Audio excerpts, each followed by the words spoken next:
Chapter 13, The MUGGLE-BORN Registration Commission. Devam. Hadi şu resme bir bakıp geliyor. Devam. Mafalda said Umbridge, looking at Hermione. Trevor sent you, did he? Yes, squeaked Hermione. Good, you do perfectly well. Umbridge spoke to the wizard in black and gold. That's that problem solved. Minister, if Mafalda can be spared for record keeping, we shall be able to start straight away. She consulted her clipboard. 10 people today, and one of them the wife of a ministry employee.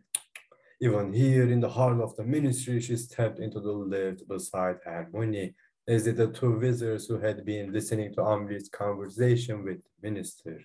We'll go straight down, Mafalda. You'll find everything you need in the courtroom. Good morning, Albert. Aren't you getting out? Yes, of course, said Harry in Runcorn's deep voice. Harry stepped out of the lift. The golden grilles clanged shut behind him. Glancing over his shoulder, Harry saw Hermione's anxious face sinking back out of sight. A tall wizard on either side of her, Umbridge's waved hair bow level with her shoulder.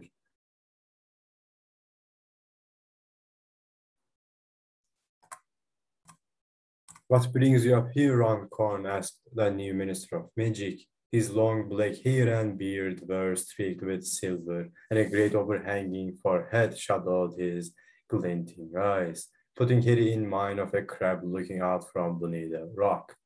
Needed a quick word with, Harry hesitated for a fraction of a second. Arthur Weasley. Someone said he was up on level 1. Said Piers Thickness. Is he being caught having contact with an undesirable? No, said Harry, his throat dry. No, nothing like that. Well, it's only a matter of time, said Thickness. If you ask me, the blood traitors are as bad as the mud blows. Good day, Runcorn. Good day, Minister. Harry watched Thickness march away along the thickly carpeted corridor. The moment the minister had passed out of sight, Harry tucked the invisibility cloak out from under his heavy black cloak, threw it over himself, and set off along the corridor in the opposite direction. Runcorn was so tall that Harry was forced to stoop to make sure his big feet were hidden.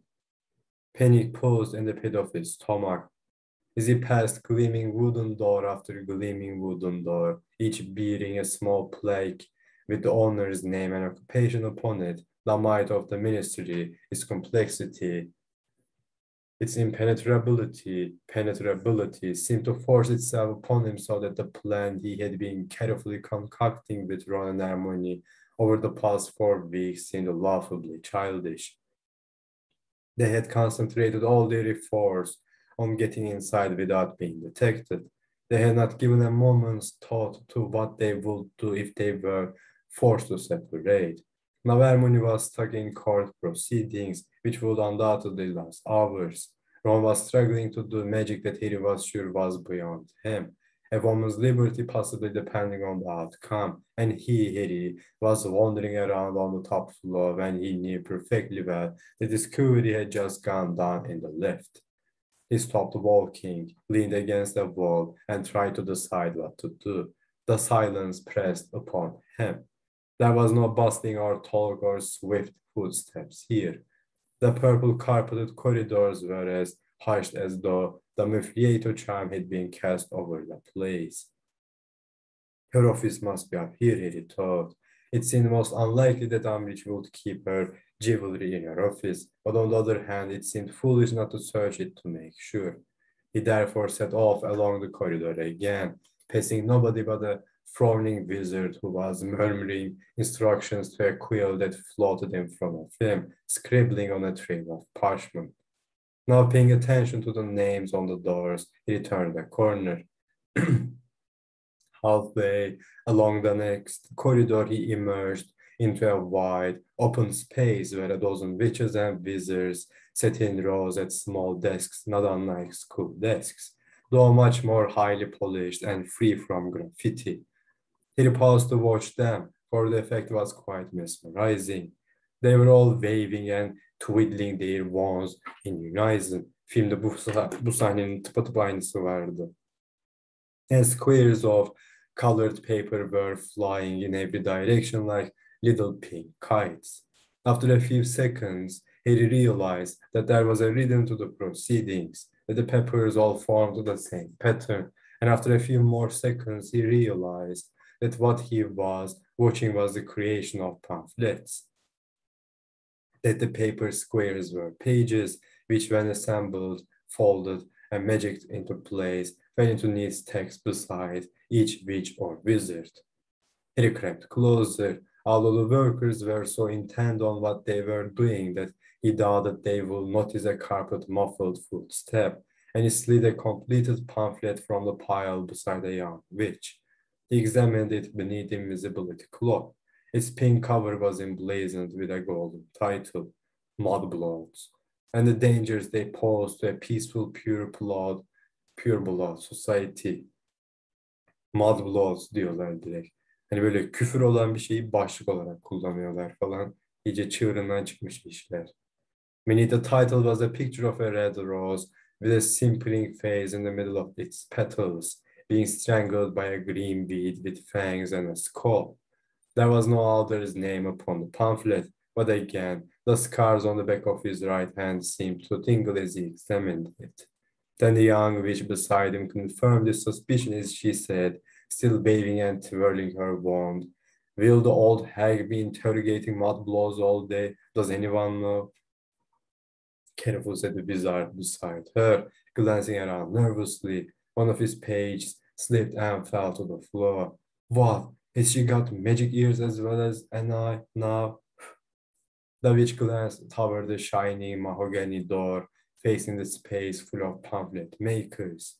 He looked too, and rage reared in him like a snake.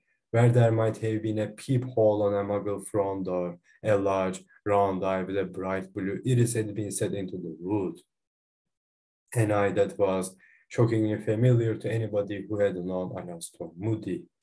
For a split second, he forgot where he was and what he was doing there. He even forgot that he was invisible. He strode straight over to the door to examine the eye. It was not moving. It gazed blindly upward, frozen. The plaque beneath it read, Dolores Umbridge, Senior Under Secretary to the Minister.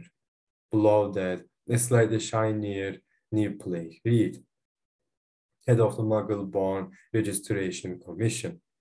He looked back at the dozen pamphlet makers. Though they were intent upon their work, he could hardly suppose that they would not notice if the door of an empty office opened in front of them. He therefore withdrew from an inner pocket an odd object with little waving legs and a rubber-mouthed horn for a body. Crouching down beneath the cloak, he placed the decoy detonator on the ground. It scuttled away at once through the legs of the witches and wizards in front of him. A few moments later, during which he waited with his hand upon the doorknob, there came a loud bang, and a great deal of acrid black smoke billowed from a corner. The young witch in the front row shrieked. Pink pages flew everywhere as she and her fellows jumped up, looking around for the source of the commotion. He turned the doorknob, stepped into Umbridge's office, and closed the door behind them. He felt he had stepped back in time. The room was exactly like Umbridge's office at Hogwarts. Lace, draperies diyeceğim, doilies, and the right flowers covered every available surface available. The walls bore the same ornamental plates, each featuring a highly colored, berry-boned kitten gamboling and frisking with sickening cuteness. Sickening cuteness. Tam olarak bu. Umbridge'in olayı bu. Umbridge eşittir sickening cuteness. Devam. The desk was covered with a flouncy flowered cloth.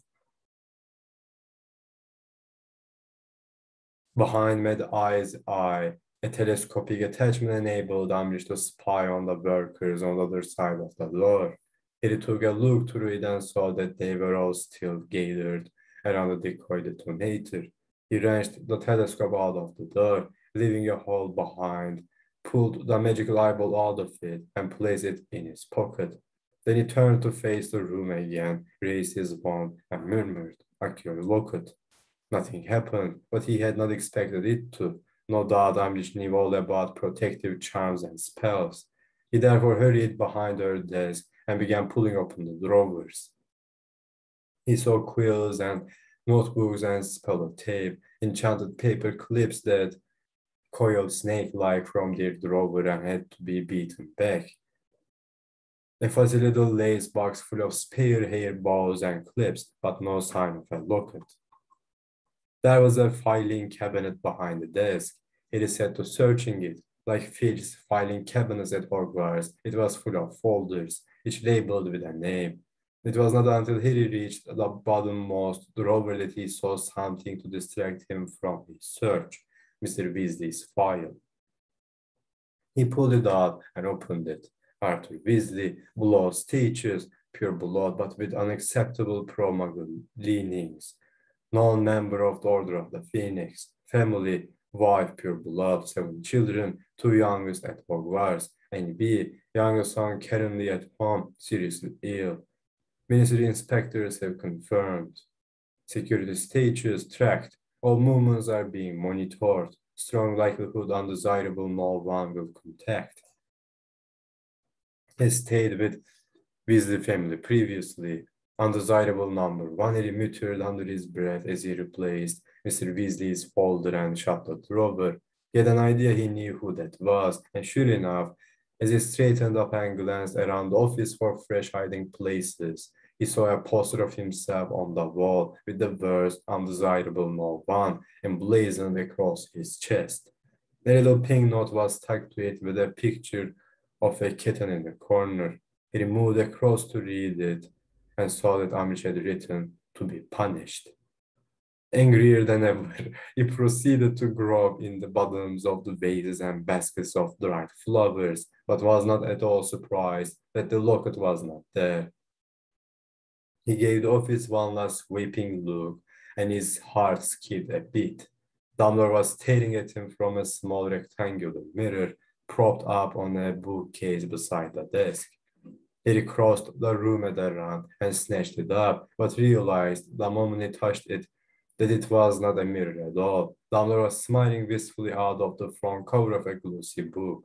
He had not immediately noticed the curly green writing across his head. The life and lives of Albus Dumbledore, nor the slightly smaller writing across his chest by Rita Skeeter, best-selling author of Armand Dippet, Master or Moron.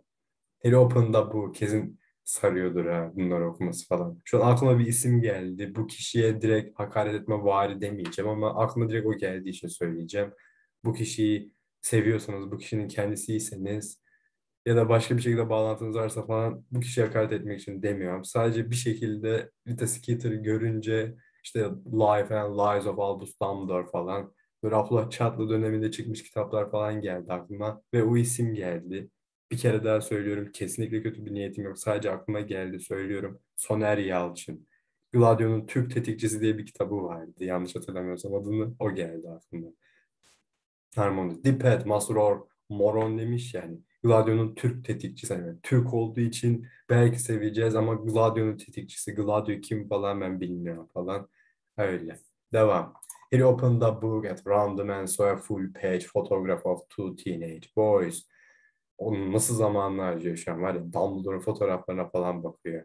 Both laughing immoderately with their arms around each other's shoulders. Dumbledore, now with elbow-length hair, had grown a tiny wispy beard that recalled the one on Crumb's chin that had so annoyed Ron. The boy who roared in silent amusement beside Dumbledore had a gleeful, wide look about him. His golden hair fell in curls to his shoulders. He wondered whether it was a young Doge, but before he could check the caption, the door of the office opened. If Tignes had not been looking over his shoulder as he entered, he would not have had time to pull the invisibility cloak over himself. As it was, he thought Tignes might have caught a glimpse of movement, because for a moment or two he remained quite still, staring curiously at the place where Harry had just vanished, perhaps deciding that all he had seen was Dumbledore scratching his nose on the front of the book, for Harry had hastily replaced it upon the shelf. Thickness finally walked to the desk and pointed his one at the quill standing ready in the ink pot. He sprang out and began scribbling a note to Umbridge, very slowly, hardly daring to breathe. He backed out of the office into the open area beyond. The pamphlet makers were still clustered around the remains of the decoy detonator, which continued to hoot feebly as it smoked. He hurried off up the corridor as the young witch said, I bet it sneaked up her ear from experimental charms. They're so careless. Remember that poisonous dog? Speeding back toward the lifts, he reviewed his options. It had never been likely that the locket was here at the ministry, and there was no hope of bewitching its whereabouts out of Umbridge while she was sitting in a crowded court. Their priority now had to be to leave the ministry before they were exposed and try again another day. The first thing to do was to find Ron, and then they could work out a way of extracting her money from the courtroom. The lift was empty when it arrived.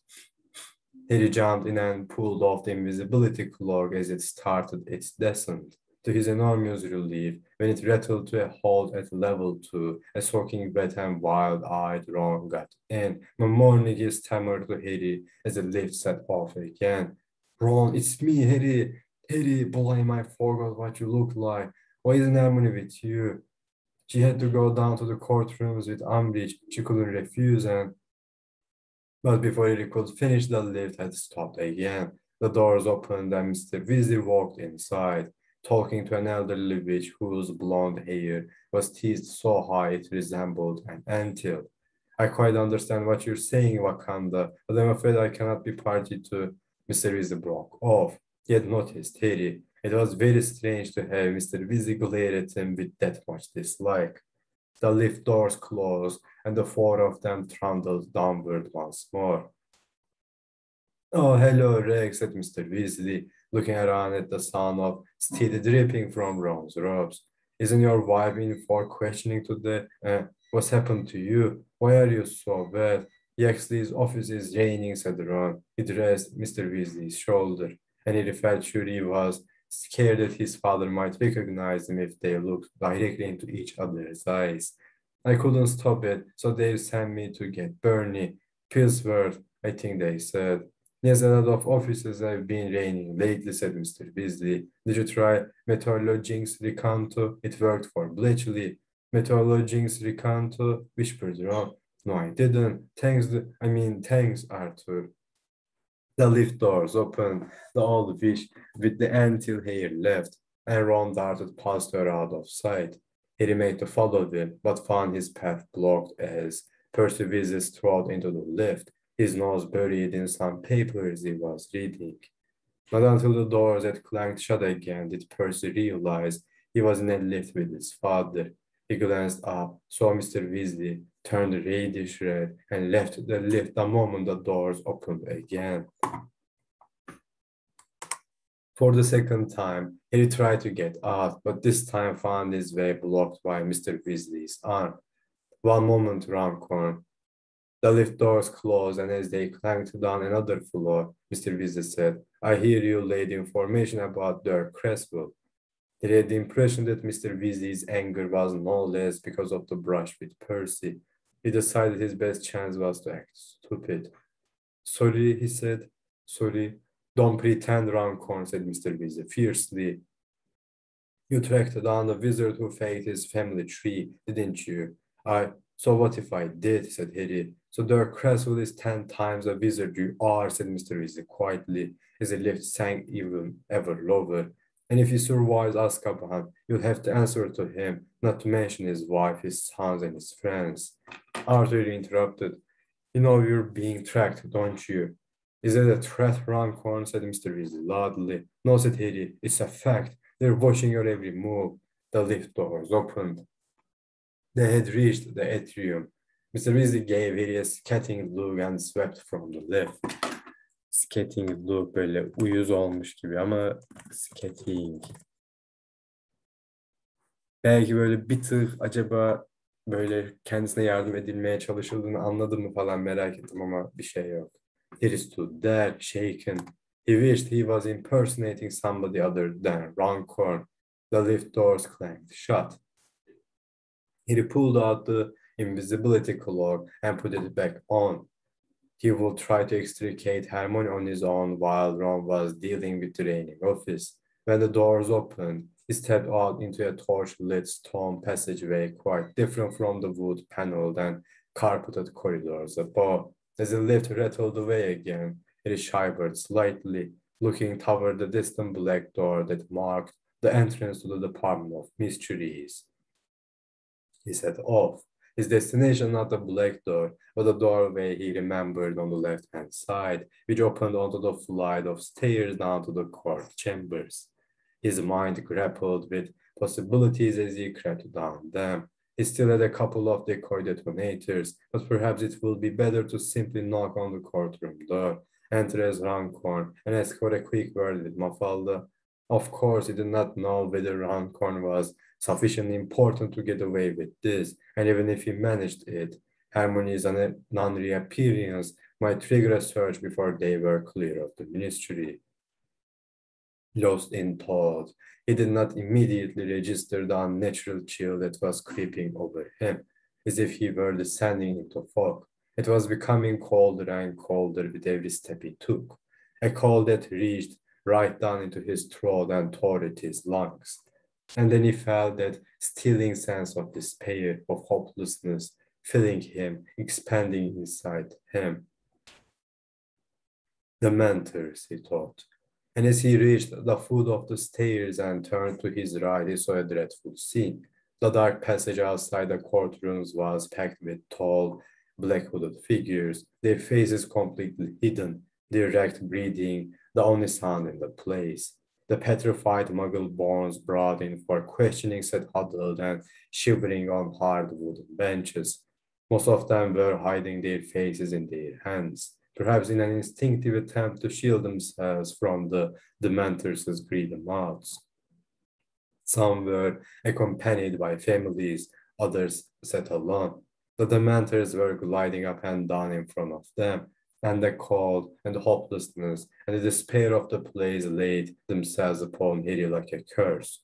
Fight it, he told himself, but he knew that he could not conjure a Patronus here without revealing himself instantly.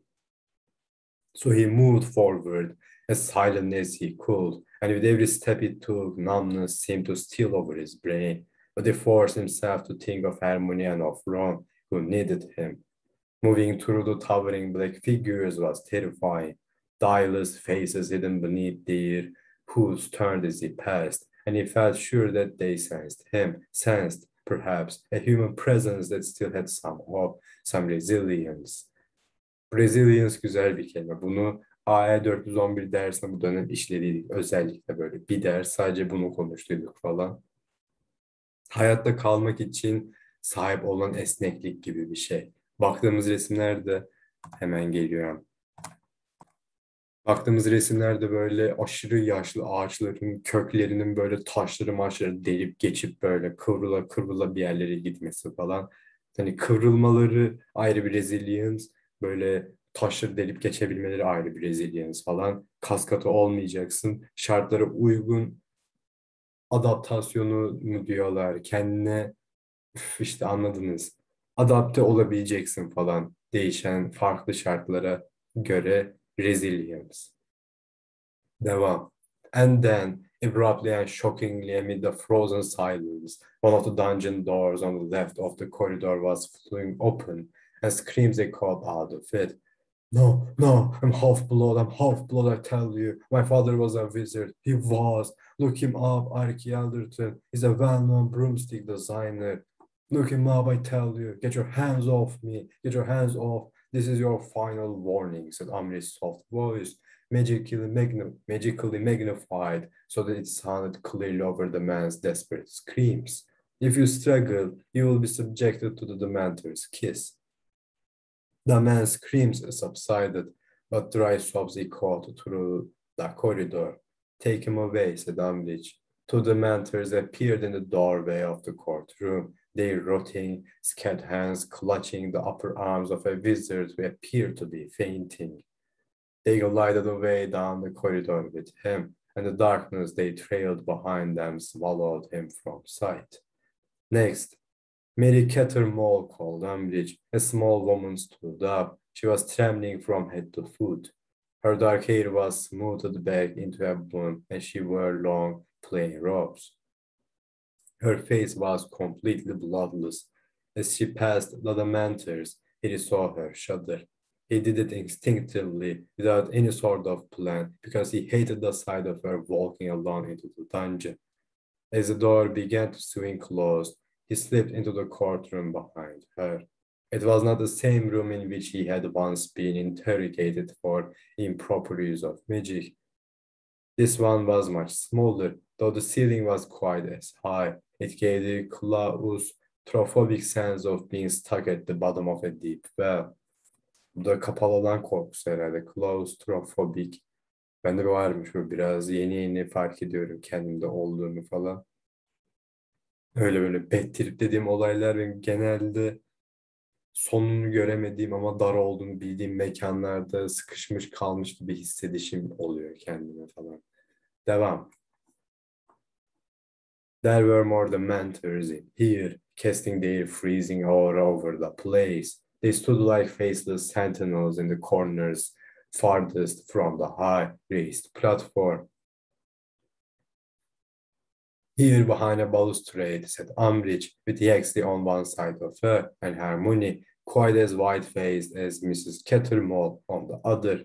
At the foot of the platform, a bright silver, long-haired cat crawled up and down, and he realized that it was there to protect the prosecutors from the despair that emanated from the Dementors. That was for the accused to feel, not the accusers. Sit down, said Umbridge in her soft, silky voice. Mrs. Cattermole stumbled to the single seat in the middle of the floor beneath the raised platform. The moment she had sat down, chains clanked out of the arms of the chair and bound her there. You are Mary Elizabeth Cattermole? Asked Umbridge. Mrs. Cattermole gave a single shaky note. Married to Reginald Cattermole of the Magical Maintenance Department, Mrs. Cattermole burst into tears. I don't know where he is. He was supposed to meet me here. Umbridge ignored her. Mother to Maisie, Ellie, and Alfred Cattermole, Mrs. Cattermole sobbed harder than ever. They're frightened. They think I might not come home. Spare us, Pat Yaxley. The breath of mudblows do not steer our sympathies. Mrs. Cattermole's sobs masked Harry's footsteps as he made his way carefully toward the steps that led up to the raised platform. The moment he had passed the place where the Patronus cat patrolled, he felt the change in temperature. It was warm and comfortable here. The Patronus, he was sure, was Umbridge's, and it glowed brightly because she was so happy here in an element, upholding the twisted laws she had helped to write. Slowly and very carefully he edged his way along the platform behind Umbridge, Yaxley, and Hermione, taking a seat behind the latter. He was worried about making Hermione jump. He thought of casting the Muffliato charm upon Umbridge and Yaxley, but even murmuring the word might cause Hermione alarm. Then Umbridge raised her voice to address Mrs. Cattermole, and he seized his chance. And behind you, he whispered into Hermione's ear. As he had expected, she jumped so violently she nearly overturned the bottle of ink with which she was supposed to be recording the interview. But both Umbridge and Yaxley were concentrating upon Mrs. Cattermole, and this went unnoticed. A wand was taken from you upon your arrival at the ministry today, Mrs. Cattermole, Umbridge was saying. 8 3/4 inches, cherry unicorn hair core. Do you recognize that description? Mrs. Cattermole nodded, mopping her eyes on her sleeve. Şöyle. Could you please tell us from which witch or wizard you took that wand? Took, sobbed Mrs. Cattermole, I didn't take it from anybody. I bought it when I was 11 years old. It, it chose me. She cried harder than ever. Amish loud a soft, girlish laugh that made Harry want to attack her. She leaned forward over the barrier, the better to observe her victim, and something called swing forward too, and dangled over the void, the locket. Hermione had seen it. She let out a little squeak, but Umbridge and Yaxley, still intent upon their prey, were deaf to everything else. No, said Umbridge. No, I don't think so, Mrs. Cattermole. Wands only choose witches or wizards. You're not a witch. I have your responses to the questionnaire that was sent to you. Here, Mafalda, pass them to me. Umbridge held out a small hand. She looked so toad-like at that moment that Harry was quite surprised not to see webs between the stubby fingers. Hermione's hands were shaking with shock. She fumbled in a pile of documents balanced on the chair beside her, finally withdrawing a sheaf of parchment with Mrs. Cattermole's name on it. That's pretty, Dolores, she said, pointing at the pendant gleaming in the ruffled folds of Umbridge's blouse. What? Snapped Umbridge, glancing down. Oh yes, an old family heirloom, she said, petting the locket lying on her large bosom. The S stands for Selwyn. I'm related to the Selwyns. Indeed, there are few pure-blood families to whom I am not related. A pity, she continued in a louder voice, flicking through Mrs. Cattermole's questionnaire. That the same cannot be said for you. Parents' professions, greengrocers, alay ediyor şu an. Bahçıvanlarmış herhalde. Yaxley laughed jeeringly. Below, the fluffy silver cat patrolled up and down, and the Dementor stood waiting in the corners. It was Umbridge's lie that brought the blood surging to Harry's brain and obliterated his sense of caution. That the locket she had taken as a bribe from a petty criminal was being used to bolster her own pure-blood credentials. He raised his wand, not even troubling to keep it concealed beneath the invisibility cloak, and said, "Stupefy, stupefy." There was a flash of red light, Umbridge crumpled and her forehead hit the edge of the balustrade. Mrs. Cattermole's papers slid off her lap onto the floor, and down below, the prowling silver cat vanished. Ice-cold air hit them like an oncoming wind. Yaxley, confused, looked around for the source of the trouble and saw Harry's disembodied hand and wand pointing at him. He tried to draw his own wand, but too late. Stupefy. Yaxley slid to the ground to lie curled on the floor. Harry, Hermione, if you think I was going to sit here and let her pretend. Harry, Mrs. Cattermole. Harry whirled around, throwing off the invisibility cloak down below.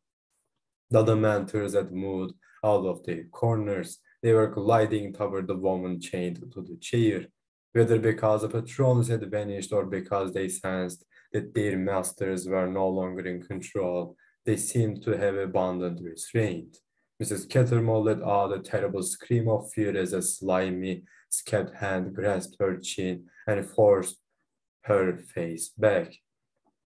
Expecto Patronum, the silver stag soared from the tip of Harry's wand and leaped toward the Dementors, which fell back and melted into the dark shadows again. The stag's light, more powerful and more warming than the cat's protection, filled the whole dungeon as it cantered around and around the room. Get the Horcrux, Harry told Hermione. He ran back down the steps, stuffing the invisibility cloak back into his bag, and approached Mrs. Cattermole. You, she whispered, gazing into his face, but Rex said you were the one who submitted my name for questioning. Did I, muttered Harry, tugging at the chains binding her arms. Well, I had a change of heart. The findo, nothing happened. Hermione, how do I get rid of these chains? Wait, I'm trying something up here. Hermione, we're surrounded by the Mentors. I know that, Harry, but if she wakes up and the locket's gone, I need to duplicate it. Geminia, that should fool her. Hermione came running downstairs. Let's see, Lashia. The chains cling and withdrew into the arms of the chair. Mrs. Cattermole looked just as frightened as ever before. I don't understand, she whispered. You're going to live here with us, said Harry, pulling her to her feet. Go home, grab your children, and get out. Get out of the country if you've got to. Disguise yourselves and run. You've seen how it is. You won't get anything like a fair hearing here. Harry said Hermione, how are we going to get out of here with all those dementors outside the door? How are we going to get out of here with all those dementors outside the door? Patronus, said Harry, pointing his wand at his own.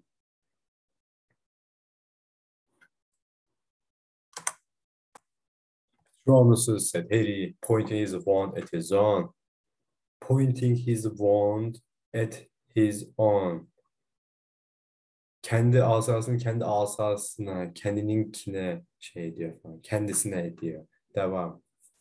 The stag slowed and walked, still gleaming brightly toward the door. As many as we can muster. Do yours, Hermione. Expect a Patronus at Hermione. Nothing happened. It's the only spell she ever has trouble with, Harry told a completely bemused Mrs. Cattermole. With unfortunate, really. Come on, Hermione. Bemused, told a completely bemused Mrs. Cattermole diyor. Cidden eğlenmiş mi o sırada?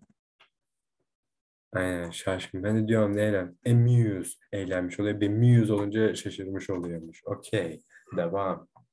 With unfortunate, really. Come on, Hermione. Expect a patronum. A silver otter burst from the end of Hermione's wand and swam gracefully through the air to join the stack. Şu otter su samuru mu neydi ama yine de bir bakalım. İyice bir emin olayım. Aynen. Okay. Very good. Very good. Come on, said Harry, and he led Hermione and Mrs. Cattermole to the door. When the Patronuses glided out of the dungeon, there were cries of shock from the people waiting outside.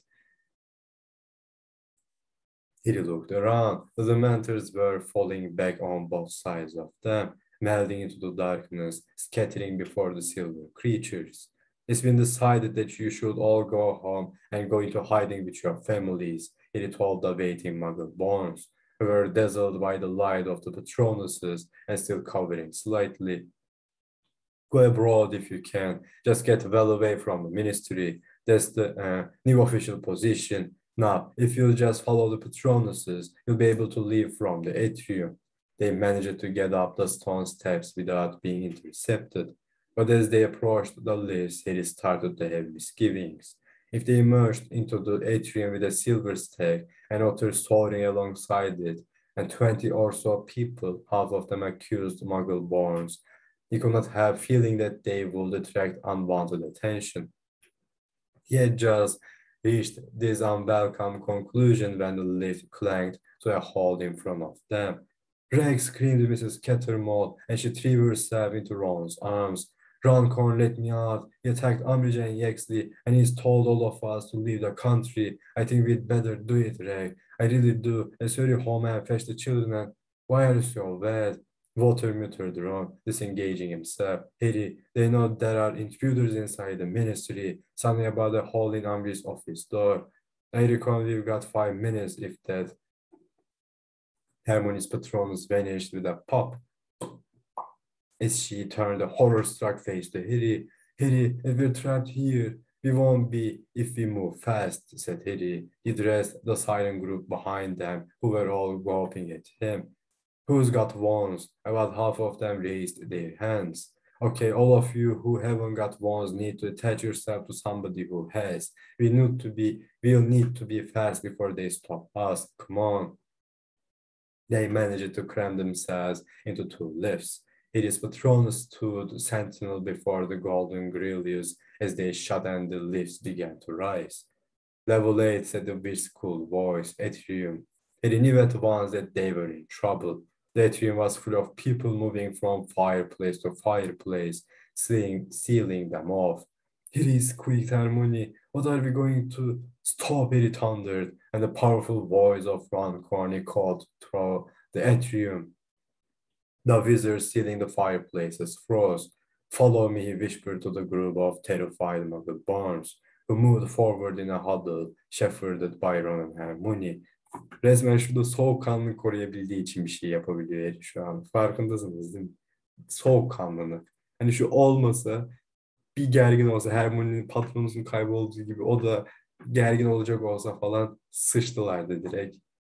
Very good. Devam. What's up, Albert, said the same balding wizard who had followed Harry out of the fireplace. Earlier, he looked nervous. This ought need to leave before you seal the exits, said Harry with all authority he could muster. The group of wizards in front of him looked at one another.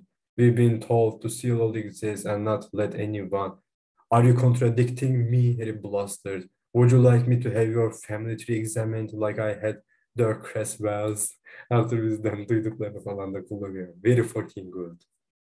Sorry guys, the balding wizard backing away. I didn't mean nothing, Albert. But I thought they were in for questioning and their blood is pure, said Harry, and his deep voice echoed impressively through the hall. Purer than many of yours, I dare say. Off you go, he boomed to the MUGGLE-BORNs, who scurried forward into the fireplaces and began to vanish in pairs.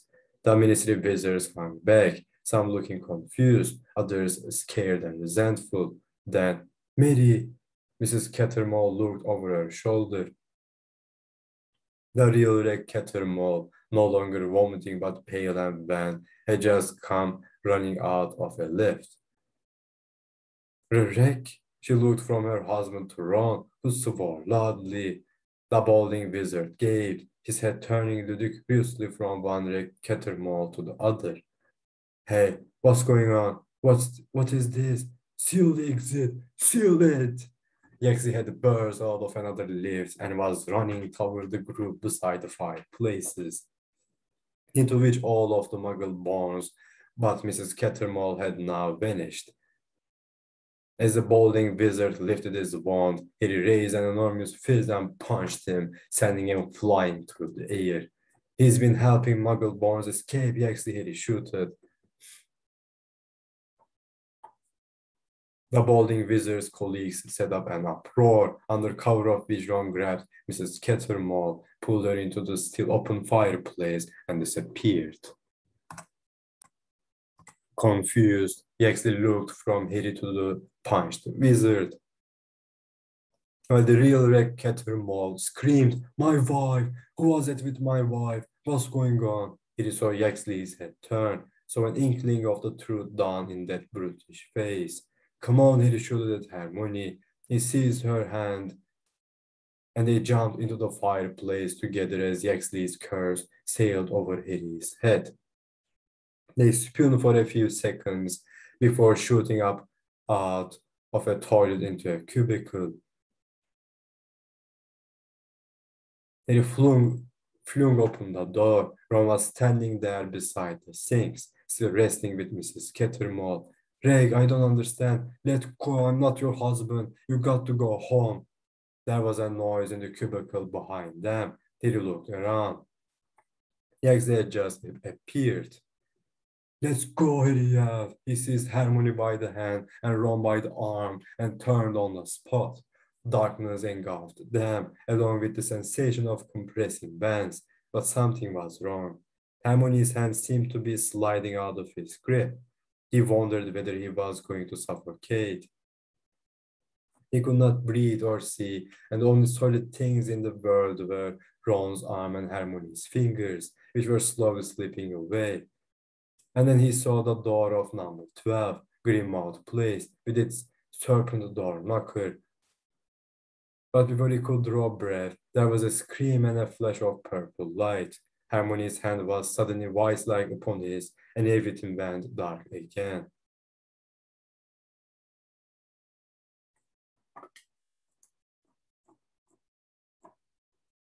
Burada bir duruyor. Chapter 14, The Thief Dies. Resim güzelmiş. Resme bakıyorum, diyecek bir şey var mıdır, yok mudur?